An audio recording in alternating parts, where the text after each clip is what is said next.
Hoje a gente vai trazer algumas questões aqui para você que está se preparando para EBSER. As questões da EBSER não são difíceis, mas elas requerem que você se prepare constantemente. Eu trouxe aqui uma questão sobre uma coisa que vai estar na sua prova com toda certeza, que são os documentos psicológicos. Caem toda vez. Vamos dar uma olhadinha. Número 1. É um documento que visa informar a ocorrência de fatos ou situações objetivas relacionadas ao atendimento psicológico.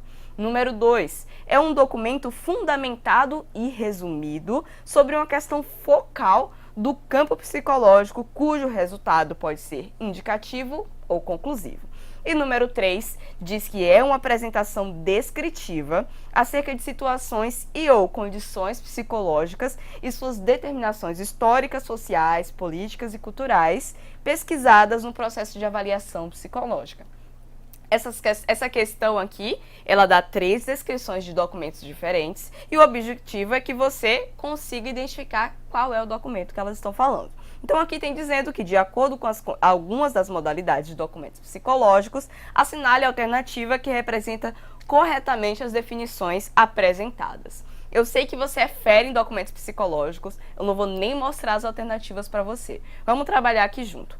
A primeira traz essas características que diz que é um documento que informa de maneira objetiva uma situação objetiva à ocorrência de algum fato relacionado ao atendimento psicológico. Só tem um documento psicológico que tem essa característica, que tem o objetivo de informar a ocorrência de fatos relacionados ao atendimento. E esse documento é a chamada declaração, tá? Declaração é o documento que é voltado para trazer essas situações objetivas.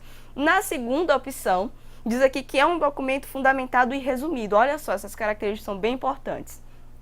Sobre uma questão focal do campo psicológico e o resultado pode ser indicativo ou conclusivo. A parte mais importante é que ele é um documento resumido. Ele não é tão longo quanto é um relatório psicológico, mas ele visa responder uma questão que lhe foi feita. Qual documento? Pense lá, daqueles documentos que a gente tem que tem relação a isso, que responde a uma demanda e pode ser conclusivo ou pode ser indicativo. Se você lembra bem da resolução 007, você vai saber que é o parecer.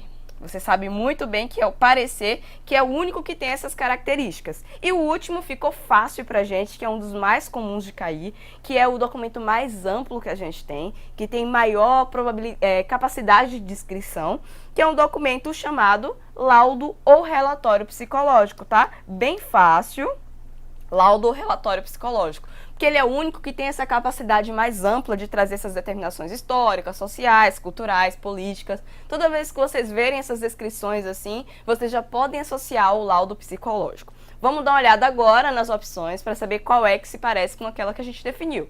Declaração, parecer e laudo. Vamos dar uma olhadinha aqui. E a gente vê que a letra E diz com clareza que é declaração, parecer e laudo ou relatório. Então lembre desses dois termos, pode estar lá laudo ou relatório. Vamos fazer mais uma questão aqui. Essa questão, ela fala um pouco sobre uma coisa muito importante que é o código de ética. Vamos ver o que está falando aqui. Toda profissão define-se a partir de um corpo de práticas que busca atender demandas sociais, norteando por elas elevados padrões técnicos e pela existência de normas éticas que garantam a adequada relação de cada profissional com seus pares e com a sociedade como um todo. Código de Ética de Psicologia é reflexo da necessidade sentida pela categoria e suas entidades representativas de atender à evolução do contexto institucional legal do país, marcadamente a partir da promulgação da denominada Constituição Cidadã em 88 e das legislações delas decorrentes. Isso aqui, na verdade, é um monte de texto que está lá no Código de Ética, que faz parte da apresentação. Isso aqui acaba cansando a gente na leitura, mas o que a gente tem que focar é o que a questão quer. Dá uma olhadinha, tá perguntando que, de acordo com o Código de Ética, assinale a alternativa correta. Eu sempre digo que questões sobre o Código de Ética, principalmente quando diz assinale a alternativa correta, tendem a ser simples porque as alternativas erradas têm sempre algum erro mais grotesco em relação aos artigos. Então, não tem muito para onde fugir. É fácil identificar o que é que está errado. Vamos dar uma olhadinha aqui nessas opções. Na letra A diz que o psicólogo, ao participar em atividades em veículos de comunicação, poderá divulgar qualificações, valores, atividades e recursos relativos a técnicas e práticas que estejam reconhecidas ou regulamentadas pela profissão, a fim de esclarecimentos à população.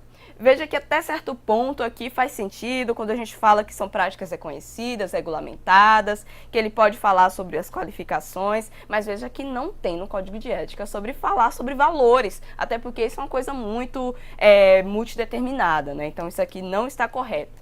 Na letra B diz que em caso de interrupção do trabalho do psicólogo, como demissão ou exoneração, ele fica responsável por guardar de maneira segura todo o seu material, evitando que o outro profissional tenha acesso para que não haja nenhum tipo de exposição do paciente ou quebra de sigilo.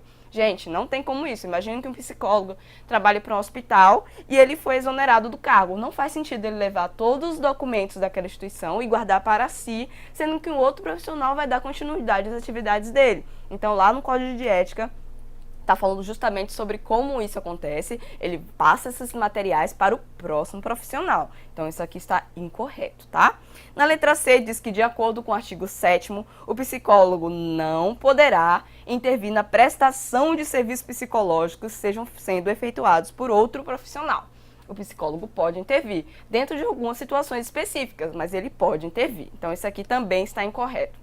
Na letra D, diz que o artigo 16 prevê, em relação à realização de estudos, pesquisas e atividades voltadas para a produção de conhecimento e desenvolvimento de tecnologias, que o psicólogo avaliará os riscos envolvidos, tanto pelos procedimentos, como pela divulgação dos resultados, com o objetivo de proteger as pessoas, grupos, organizações e comunidades envolvidas. Faz sentido, né? Vamos dar uma olhadinha na letra E para ver se ela elimina e a gente consegue marcar D? Na letra E diz que não é vedado ao psicólogo, de acordo com o artigo 2º. Gente, esse artigo é extremamente importante, você tem que conhecer bem o conteúdo dele. Está dizendo que não é vedado desviar para serviço particular ou de outra instituição, visando benefício próprio, pessoas ou organizações atendidas por instituição com a qual mantenha qualquer tipo de vínculo profissional. Logo, a gente sabe que isso aqui está incorreto. O psicólogo, ele é vedado, é o contrário. Ele não pode desviar para o seu serviço visando o seu próprio benefício esses indivíduos que estão sendo atendidos na instituição em que ele mantém vínculo. Então, a letra D é a letra correta aqui pra gente, tá? Eu espero que você tenha gostado dessas questões, mas eu tenho mais uma só para fechar para vocês. Aqui fala um pouco sobre testes. Essa questão é importante porque muita gente tem dificuldade em entender sobre testes psicológicos e a gente vai resolver esse problema agora. Diz o seguinte: analise as assertivas e assinale a alternativa que aponte as corretas. Está dizendo que a utilização de testes psicológicos na organização ocorre no processo de seleção de pessoal e no auxílio do desenvolvimento profissional.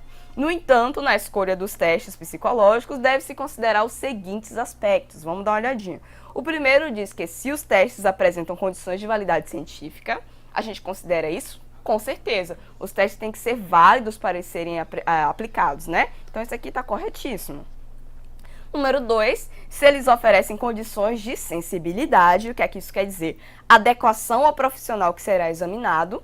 Claro, imagine que seja para um cargo em que o profissional não precise necessariamente ter um alto domínio matemático, obviamente o teste psicológico deve ser adaptado a isso. Ele não vai fazer um teste avançado de raciocínio matemático se ele nunca vai usar na profissão. Então tem que ser adequado ao profissional, tá? Isso aqui está corretíssimo. O 3 diz que se os testes são de fácil interpretação, dando rapidez no processo.